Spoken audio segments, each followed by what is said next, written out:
حضرت عمر گھر میں بیٹھے تھے تو ان کا بیٹا بھی ساتھ بیٹھا تھا. کسی مسئلے پر بات ہونے لگی. حضرت عمر نے اپنی بات کی مضبوطی میں نبی پاک علیہ السلام کا ایک فرمان سنایا.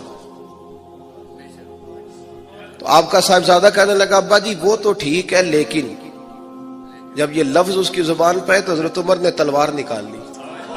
فرمایا اٹھ نکل میرے گھر سے، میں رسول اللہ کی بات کرتا ہوں تو اگر مگر کرتا ہے، میں حضور کا فرمان سنا رہا ہوں تو اگر مگر کرتا ہے. نکل جا، کوئی جگہ نہیں تیرے لیے، چل دوڑ جا. جو میرے نبی پاک کا فرمان آنے کے بعد اگر مگر کرے وہ عمر کی چھت کے نیچے نہیں رہ سکتا. چل نکل. یہ کوئی بات ہے؟ پیار بھی کرتا ہے، کلمہ بھی پڑھتا ہے، اگر مگر بھی کرتا ہے. حضرت عمر نے گھر سے نکال دیا. بچہ کئی دن منتیں کرتا رہا، کوئی نہیں چھٹی ملی گھر آنے کی. وہ امیر المومنین حضرت ابو بکر صدیق کے پاس گئے.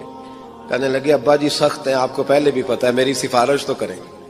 تو جناب صدیق اکبر گھر آئے. کہنے لگے چل بس کر، تو سخت ہی ہو جاتا ہے، چھوڑ دے.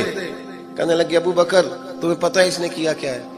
کہا ہاں، یہ کہتا ہے کہ حدیث میں وہی تائید ہی کرنے لگا تھا بس، لیکن نکل گیا منہ سے.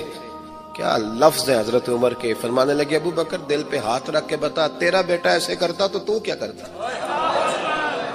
جناب صدیق اکبر رو پڑے. فرمایا میرا امتحان نہ لے، تو نے تو تلوار اٹھائی تھی نا، میں نے مار بھی دینی تھی. تو اٹھائی تھی. اگر مگر یہ غلام ہے، یہ نبی پاک کا غلام ہے. اس کو کہہ دیا جھوٹ حرام ہے تو کہتا میرا گزارا نہیں. اس کو کہا گیا یہ چیز غلط ہے تو کہتا کام نہیں چلتا. تو غلام ہے جس کو آپ نے غلام رکھا ہوا ہے، نوکر رکھا ہوا ہے. آپ اس کو کہیں جا 5 کلو چینی لے آ، وہ اگر آپ سے کہے نہیں 2.5 کلو منگا لو، مان لو گے بات؟ وہ کہے نہیں جی ابھی ٹائم نہیں، 5 کلو کیسے اٹھاؤں گا، بڑا مشکل کام ہے، 10 کلو سبزی بھی تو لانی ہے، تو مان لیتے ہو. اللہ رسول کو کہتے ہو آہستہ آہستہ نماز پڑھوں گا، آہستہ آہستہ نیک ہو جاؤں گا.